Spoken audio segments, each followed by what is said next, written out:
Hello, fight fans, and welcome to another edition of Monday Night Fight Talk. As always, I am your host, Dylan Brewski, and this is kind of a special show. I mean, it's only the 20th, but hey, it's nice to celebrate every 10 or so. It's a big milestone for me. As some of you may know, I haven't always thought about making a YouTube channel. I didn't do it for a long time. So to do it for 20 weeks now, it does make me very proud of myself. So I'm going to give myself a little pat on the back here. But we do have a very good show today. I will be reacting to UFC Fight Night, Brian Ortega versus Yair Rodriguez. That was a fun fight card overall, but didn't end the way 99.9% of people would want it to. And plus, I will be giving my predictions for UFC Fight Night London coming up next week, headlined by Curtis Blaydes and Tom Aspinall. So I look forward to talking about both of those. But let's start off with the first fight of the fight card 2 nights ago. Jessica Penne versus Emily Ducote. Huge props to Emily Ducote in this fight. She took this fight on short notice. UFC debut against a veteran of the fight game in Jessica Penne. This was a absolutely ginormous debut for Emily Ducote, and she looked phenomenal in this fight. Absolutely great in this fight. Defensively, she was great. She stuffed all 8 takedowns that Jessica Penne threw her way. She also only allowed Jessica Penne to land 27% of her strikes, and she was also effective on the offensive side, landing more than 115 significant strikes, landing absolutely brutal leg kicks that Jessica Penne didn't start checking until the late second round when it was already too late. And every time she connected with that calf of her lead leg, you could tell it stung her. And it was an overall amazing debut, amazing win for Emily Ducote. She definitely proves to herself in this matchup that she will have a future in this company, and I'm very, very excited to see that. Next up, we have Dwight Grant versus Dustin Stoltzfus. Definitely not the most exciting fight, but overall, good showing by Dustin Stoltzfus. He was just flat out more active than Dwight Grant was. Dwight Grant was not active enough in this fight, especially when Dustin Stoltzfus started bringing in the grappling. He was able to land a couple takedowns in this fight. So when that happens, you kind of got to be a little more active in the striking department. Dwight Grant was not. Stoltzfus did end up getting the decision victory, and I think it was very clear that he was going to get the decision victory. And that leads into the first of 4 straight finishes, first of 4 straight performance bonuses from a couple nights ago. This one in the light heavyweight division, the 15th ranked Dustin Jacoby took on Daeun Jung. Starting out with this fight, I mean, it wasn't very long. It was only like 3 minutes. But it was a very exciting 3 minutes. Both guys kind of laid it all out there. Both phenomenal strikers. But it really seemed Jacoby saw a lot of what Jung was throwing and was able to dodge it. Daeun Jung was not. He wasn't as accurate as Dustin Jacoby. Just Dustin Jacoby was landing more strikes. He was landing cleaner on all those strikes too, eventually landing a huge strike. Not going to lie, at first I did think that it was kind of an early stoppage, but then they showed it in slow motion. You could tell Daeun Jung is completely out before he hits the ground. He did come to pretty quick, but at the same time, I think it was a good stoppage because all that would have happened is Jacoby would have jumped on him and just caused more damage to Daeun Jung. I didn't see Daeun Jung getting out of it anyways if the fight didn't get stopped. So I think it was an overall good stoppage, but big win for Dustin Jacoby to stay in the light heavyweight rankings. That leads to Bill Algeo versus Herbert Burns, the younger brother, actually, of Gilbert Burns, who, as we know, is a high contender in the welterweight division. This was kind of the tale of two completely different fights. The first round, Herbert Burns had this deep triangle choke that I thought was going to finish Bill Algeo seriously. And he was in there for quite a long time. So obviously there was something to where he could get separation, still get some breaths in, and not get completely put to sleep by the triangle choke. But then after that, it was bad for Herbert Burns. His legs were completely gassed. He had nothing left in his legs. And Bill Algeo just took full advantage of that, especially in the second round. There was one point where the ref stood him up, and Herbert Burns took like a solid 10 seconds to get up because he was so exhausted. Not too long after that, the ref just stopped it out of pure exhaustion from Herbert Burns. So Bill Algeo, great comeback win for him. Huge props to him for sticking with it, being in that triangle choke for as long as he was, able to get out and then able to capitalize and get the victory also. Now, Ricky Simone, who I called Ricky Simon last week. I do apologize. Ricky Simone, I should have known that. I don't know why I said Ricky Simon. But Ricky Simone versus Jack Shore, one of the highly anticipated fights on this card. On most fight night cards, this would have been probably the third to last fight. I mean, this was actually a really big fight in the bantamweight division, but Ricky Simone looked absolutely fantastic in this fight. Just put tremendous pressure on Jack Shore the whole time. Was decent with his grappling. He was highly accurate with his strikes. Eventually landed a big strike, knocked Jack Shore to the ground.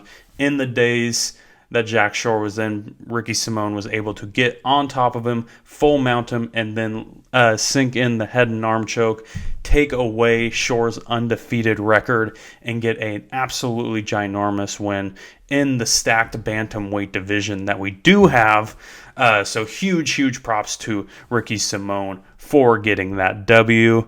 And that leads to the featured prelim of the day. Actually, I keep saying night, but it was actually a very early fight card for us on the West Coast, or not very early, but we had 8 a.m. prelims. We're not used to 8 a.m. prelims, we'll put it that way. But the featured prelim was Punahele Soriano versus Dalcha Lungiambala.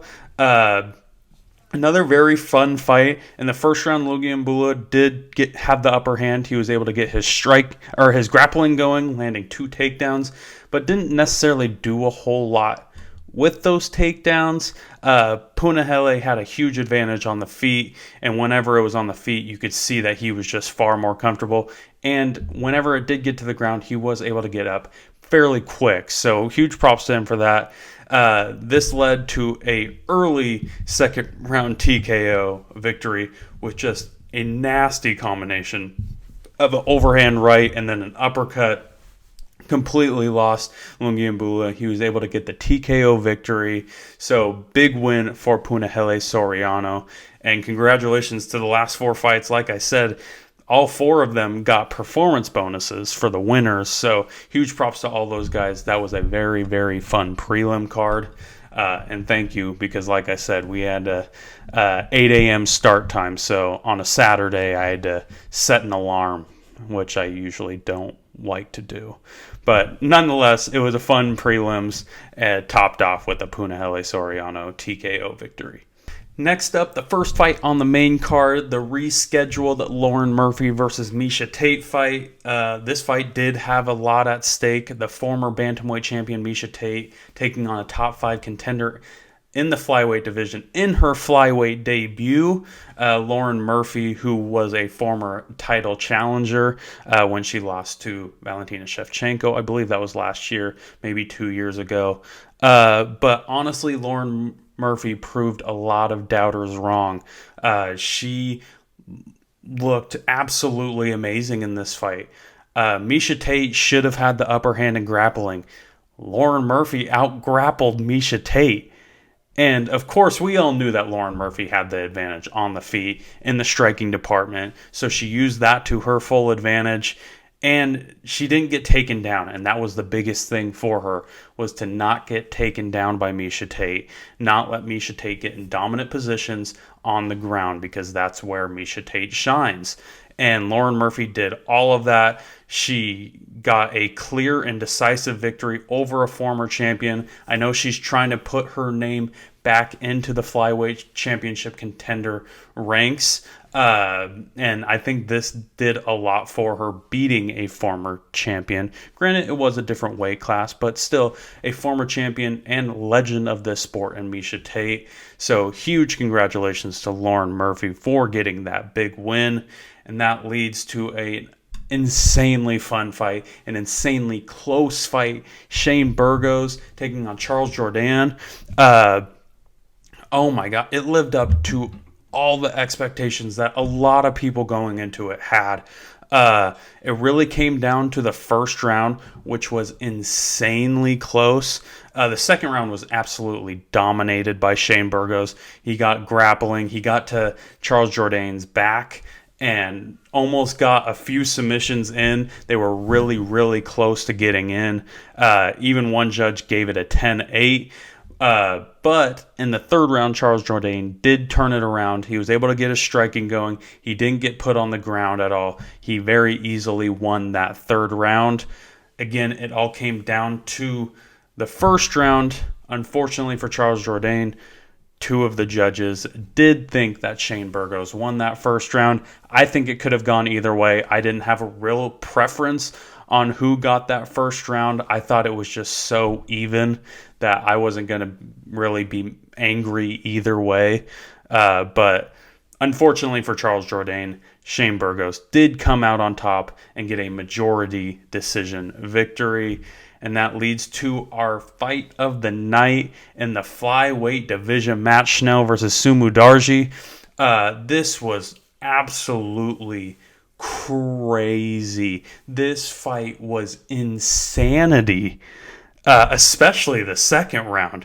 How Matt Schnell survived that second round, I have zero idea. It is beyond me how Matt Schnell survived those absolutely insanely brutal elbows just right to the side of the temple over and over again. And then to finish him in that same round where you were almost finished multiple, I'm talking 2-3 times, he was almost done out on his feet.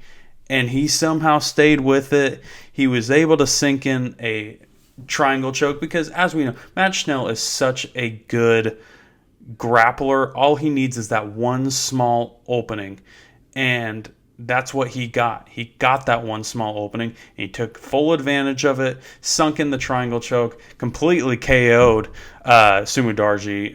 It was actually kind of scary because Sumu Darji was out, and he was out for a while. Luckily, it seems like he is okay. But huge props to Matt Schnell for getting this victory. And also, I love his call-out after the fight. Matthews Nicolau, I absolutely love that call-out. I think that's a great fight for both of these guys. And I hope that the UFC does plan that in the near future because, again, I absolutely love that fight for both those guys. Next up was Jing Liang versus Muslim Solikov. This fight was a little slow starting out, but I kind of expected that. Two great strikers like this, they're not going to just go straight at each other and not expect to get knocked out, especially with Muslim Solikov. I mean, his striking is just so unorthodox that I didn't expect Jing Liang to just run at him like Jorge Masvidal and Ben Askren's fight was. I didn't think that was going to happen. But it was kind of surprising to see both of those guys attempt some grappling. Both of them even landed a takedown on the other. So that was a little surprising to see. But eventually the second round started, and you could definitely tell Solikov was a little slower. And with his unorthodox form of striking, where it's all the spins and all that, it's very tough to do that per se. It just didn't look natural in all reality. He definitely wasn't landing a lot of the strikes that he could, where Liang got a lot more comfortable, especially once he realized that he can block everything that Solikov was throwing his way. And he was just landing these huge bombs, these right hands over and over and over again. Eventually, one landed clean, got hit, knocked down Solikov. Jing Liang took full advantage, started to land some brutal elbows on the ground to where the ref finally stopped it. Jing Liang did get the victory, so big win for him. That leads to the co-main event, Michelle Waterson-Gomez versus Amanda Lemos. This was a statement win for Amanda Lemos, especially after losing so quickly, so dominantly to Jessica Andrade earlier this year. But this fight was very close in the first round.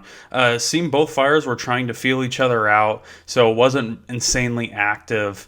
Both did attempt some takedowns. They did land some strikes, so it wasn't like boring, but at the same time, they definitely weren't as active as you would usually see both of these ladies be. Then the second round hit, and it was kind of the same story in the beginning, but Amanda Lemos did find an opening when Michelle Waterson shot for a takedown. She jumped on, got the guillotine locked, and it was so deep. And both fighters weren't, like I said, it was an incredibly active fight. So both fighters were still fairly dry. So there was really no hope that Waterson-Gomez was going to be able to get out of it. She eventually tapped. Also want to give huge props to Waterson-Gomez because the ref didn't see the tap. She honestly probably could have kept fighting if she wanted to, but being a good sport that we all know Michelle Waterson-Gomez is, she fully admitted it. Yep, I tapped, and that was the end of the fight. So huge props to Amanda Lemos getting that top 10 victory, getting that statement win that she's been looking for so long. So huge props to her. That leads to the main event, Brian Ortega, Yair Rodriguez. Main event didn't end how anybody wants a main event to end, or any fight for that matter. For the 4 minutes that this fight lasted, it was a fairly entertaining fight, kind of how I thought it would go in all reality. Brian Ortega was going to hold his own with the striking, but of course, we all know his bread and butter, the grappling, the jiu-jitsu, and he went straight for that after a minute or two. Got in the clinch, got multiple takedowns. Or went for multiple takedowns. He did only land the one takedown. But then, unfortunately, that was the beginning of the end. Yair Rodriguez went for an armbar, grabbed onto his arm. Brian Ortega tried to rip his arm out, and his shoulder popped out of socket, and he was no longer able to fight on. Very unfortunate ending. We never like to see fighters go out like that, especially a fight like this that had such high stakes. I think, unfortunately for Yair Rodriguez, this doesn't get him that title shot. I know it counts as a win. I know now he has a win over the number 2 contender in this division. But, I mean, Josh Emmett has just been on a roll. And this was Yair's, that was a 1-win streak. That's all he's on right now, because his last fight before this was against Max Holloway, which he lost. Granted, he looked okay in the fight against Max Holloway, but it was still a loss nonetheless. Josh Emmett has won quite a few in a row. He has a top 5 win now over Calvin Kattar. I think Josh Emmett is going to get that next title shot, and I think it will be justified for him to get that next title shot. But now let's get into some fight predictions. Let's hope that this fight night in London even comes close to what we saw back in March. As we know, that one's still competing for fight card of the year. That was an incredibly fun fight card. Hopefully we can get somewhat of the same results with this one. Starting off with a very, very late addition to this fight card. I want to say it was just announced like yesterday that this fight was going to be even on it. Ludovic Klein versus Mason Jones. Two highly skilled strikers going head to head. Klein has just absolutely amazing kicks. He's finished a lot of people off with those kicks, so that will definitely be a big focus for Mason Jones in this fight. Mason Jones is definitely more of the technical striker. He's not very flashy, but it's effective. Mason Jones, I could see this fight starting off a tad slow, because kind of like the Liang and Muslim Solikov fight, both of these guys are so talented at striking that I could see more of a feeling out process in the beginning. But I'm looking to see a finish in this fight. I'm going Mason Jones by third round TKO. But honestly, I could see this fight going either way. This is an insanely hard fight to call, but I'm going to go with Mason Jones for now. Next up, Claudio Silva versus Nicholas Dalby. Two absolutely amazing grapplers that have been around the UFC for a very, very long time. Granted, Dalby did have two separate stints in the UFC when he did take a break from the UFC or got cut. And was in Cage Warriors for a while.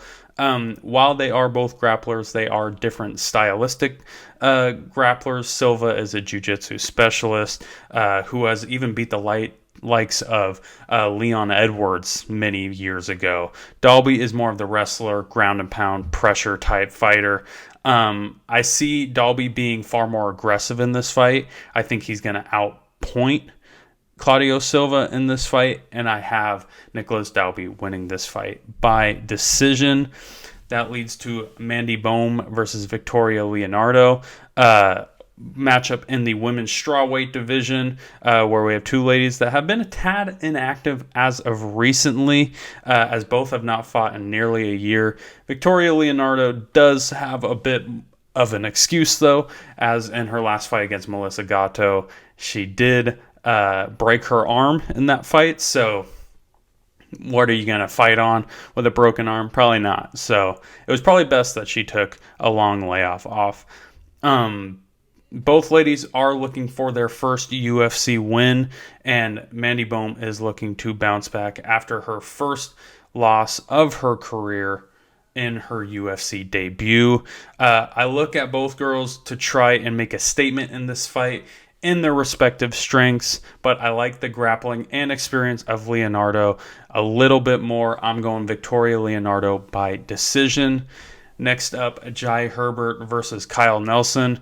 Jai Herbert, who will be looking to get it rolling after going 1-3 in the UFC after getting brutally KO'd by Ilia Topuria on the last UFC London card, where Kyle Nelson will try to show that even after a 2-year layoff that he is still ready. He can still fight at a very high level. Now, honestly, both of these guys have had pretty brutal schedules since joining the UFC. Kyle Nelson, two of his losses were to Diego Ferreira and Billy Quarantillo. Herbert has lost to Ilia Topuria, like I said, Renato Moicano, and Francisco Trinaldo. So those are not easy fights. You can't hold too much against them for losing those fights against high-level guys like that. I do have to say, though, I am a little worried about Kyle Nelson's layoff. I think it's going to hurt him in this fight. Plus, I have a feeling he will be better on the ground, but he doesn't get to the ground very easily. He doesn't have that high of a takedown rate. I'm going Herbert in this fight. I'm going Herbert as a finish. Herbert by second round TKO. That leads to the 21-year-old prospect Muhammad Mokaev taking on Charles Johnson. Muhammad coming off of a very impressive debut at the last UFC London card against Cody Durden, where he was able to get the finish in the first round. He's taking on the former LFA flyweight champion, Charles Johnson, who will be making his UFC debut. Mokaev is one of the biggest prospects in the UFC right now, especially considering he's only 21 years old. This guy has such a bright future ahead of him. A lot of people, including myself, see him as a future star of this company. Both guys are also kind of do-it-all type guys. They can finish you on the feet. They can finish you with submissions, ground and pound, wherever. They're both pretty comfortable no matter what. It's a very tough fight to call, but I look at Mikhaev to stay undefeated. I think all the momentum's on his side. I think the crowd's going to be on his side, which can be big for a 21-year-old who is, as I don't want to say inexperienced, but at the same time, he doesn't have the big arena feel that a lot of these other guys have. So I look at him to stay undefeated, like I said, with a first round TKO victory. I have this fight ending early, and that leads to Makwan Amirkhani versus Jonathan Pierce. Two grapplers, again, going head-to-head as the jiu-jitsu specialist Amirkhani takes on the wrestler Jonathan Pierce. Amirkhani was on the last UFC London card in March, where he got a quick, impressive victory over Mike Grundy with his patented Anaconda choke, which he finishes a lot of fights with an Anaconda choke. This also snapped a 3-fight losing skid for him, so that was obviously a very big fight on his part. Jonathan Pierce has been on a roll as of recent, though, winning his last 3 fights, all in different ways, too. He got a TKO from ground and pound, he got a submission victory, and he got a decision victory. I do worry that the way Jonathan Pierce fights, though, it's going to put him in danger with all the chokes that Amirkhani is so famous for. The Anaconda choke, he's good at a guillotine, a rear naked choke. He's putting himself in those positions when he's shooting for takedowns. He's giving his neck up like that. I'm going to Amirkhani to get his second straight win on this streak and do it with a finish, second round submission victory for Amirkhani. That leads to Nathaniel Wood and Charles Rosa. The highly anticipated return of Nathaniel Wood will finally happen on Saturday. At least we hope. We never know. He has not fought in nearly 3 years, having 3 fights get canceled. One by him back in 2021, and then he had 2 separate opponents pull out of the last fight night in London card. So this will be a highly anticipated return for him. I expect the arena to be fairly loud for his return, as he is a fan favorite over in Europe. Wood is a great grappler. He has great chokes, but so does Charles Rosa in all reality. These guys are both very good jiu-jitsu guys. This is going to be a scramble for who can get the better positions. I do worry about Charles Rosa, though. He does struggle against the takedown, and he struggles landing the takedown. Both of them under 40% success rates. So it's going to be tough for him, in my eyes, to get those dominant positions. I'm going to take Nathaniel Wood in this fight, and I'm doing it by decision. That leads to the premier prelim, Mark Diakasi versus Damir Hadzovic. The great wrestler and UFC veteran Mark Diakasi taking on the Bosnian bomber, who has been around the block a time or two also. So both of these guys have quite a few UFC fights.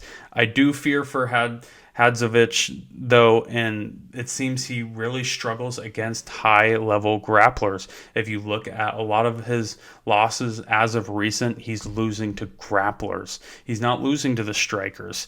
Mark Diakasi is just that, though. He's a great wrestler and loves to just smother people and can use ground and pound very well, especially when there's not a threat for a submission coming his way, which you don't have that with Damir. I think we are going to see Diakasi get this fight to the ground often and pick up a decision victory. Now we have a great fight, an amazing fight to kick off the main card. Paul Craig taking on Volkan Ozdemir, a top 10 light heavyweight matchup. The grappling Paul Craig coming off an improbable win against Nikita Krylov, who we'll see later on this fight card. In the last UFC London card, where he's getting dominated, he's getting hit with bombs, and then all of a sudden out of nowhere, bam, triangle choke, he gets the win. It was absolutely insane. Huge win for Paul Craig, but we have a guy that can shut your lights out in a second in Volkan Ozdemir. Volkan Ozdemir is an absolute monster. He throws bombs. What makes this fight so exciting is both of these guys really just need the one small opening. Like I said, Volkan Ozdemir can shut your lights out in a second. Paul Craig can submit you in a second.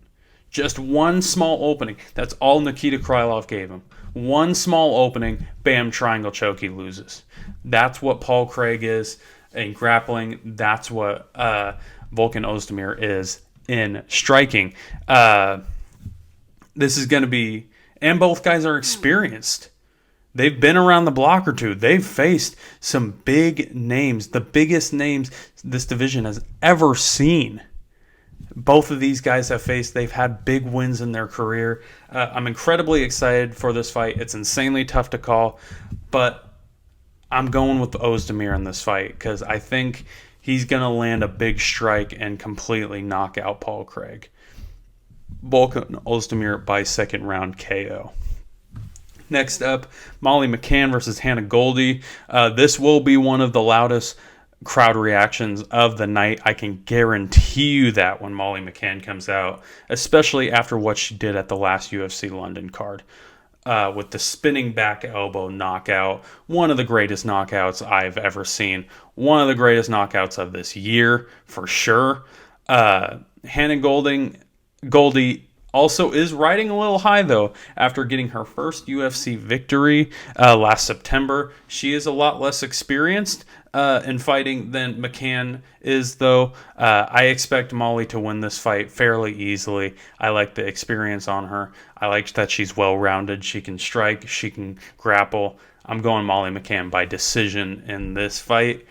Next up, Nikita Krylov versus Alexander Gustafsson. A very interesting matchup between two well-rounded veterans of the UFC. Krylov has been far more active than Gustafsson has. Granted, that hasn't translated to much success as he has lost the last two. But Gustafsson has not won in the UFC since 2017. So it has been a long time. I honestly think Krylov handles Gustafsson fairly easily. Gustafsson is far past his prime. I'm going Krylov by second round TKO in this matchup.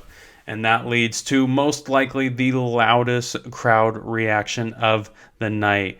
Paddy Pimblett taking on Jordan Leavitt. I remember the last time Paddy Pimblett walked out in London, the crowd went absolutely nuts. I expect the same exact thing to happen in this walkout. Two guys that are completely, utterly polar opposites. Paddy Pimblett is a great striker, as we all know, with his two KO victories in his first two UFC fights.